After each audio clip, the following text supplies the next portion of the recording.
that linear momentum, this linear momentum is the product of the mass and linear velocity. That means m multiplied by v, and this is the linear momentum. Similarly, for the angular momentum, it has the moment of inertia symbolized by capital I, and angular velocity symbolized by W. So for the angular momentum, this is the product of the moment of inertia multiplied by the angular velocity.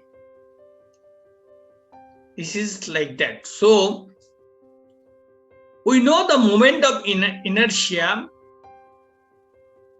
This is equal to MER square.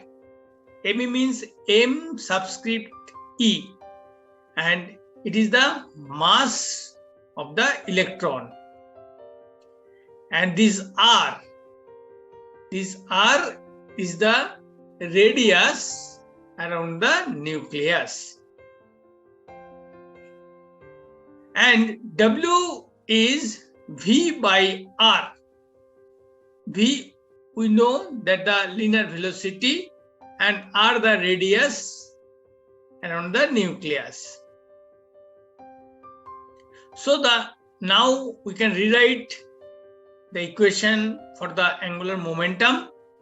It is in this part of I, we replace with the MER square. We know I is equal to MER square. And for the W part, we will replace by V by R. So ultimately the angular momentum is MEVR, where Me is the mass of electron, V is the linear velocity, and R here is the radius of the orbit in which electron is moving. That means around nucleus, the electron is moving and they have orbit, and that orbit's radius is small r. So now I hope that you clearly understood the angular momentum and what is its value. So now it is clear that an electron can move only in the orbits for which its angular momentum is integral multiple of h by 2 pi. H is the Planck constant divided by 2 pi. So that means that electron can't move in any orbit.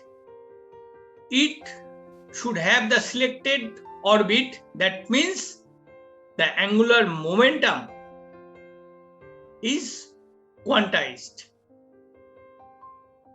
Because the small r, it has the selective value as per the integral multiple of h by 2 pi. So we can tell that radiation is emitted or absorbed only when the transition of electrons take place from one quantized value of angular momentum to the another value of angular momentum. And that is why only certain fixed orbits are allowed for the movement of the electrons.